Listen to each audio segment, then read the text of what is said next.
Hey everyone, welcome back to our channel. If you're new here, don't forget to hit that subscribe button and click the bell icon to get notified about our latest videos.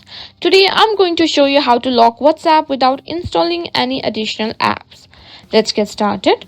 Privacy is super important, and sometimes you want to make sure your WhatsApp messages are safe from prying eyes. Luckily, you can app lock WhatsApp directly using the built-in features on your phone. I'll show you how to do this on iOS devices. First, let's look at how to lock. First things first, open your WhatsApp app and go to settings.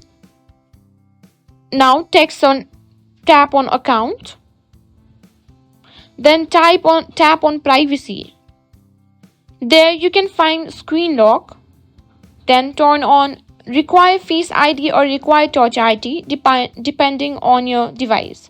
You can also set how soon you want WhatsApp to lock after you leave the app, immediately, after 1 minute, after 15 minutes, or after 1 hour. And that's it. You've successfully locked WhatsApp on your iOS phone without installing any additional apps. And that's it. If you found this video helpful, don't forget to like, share, and subscribe to our channel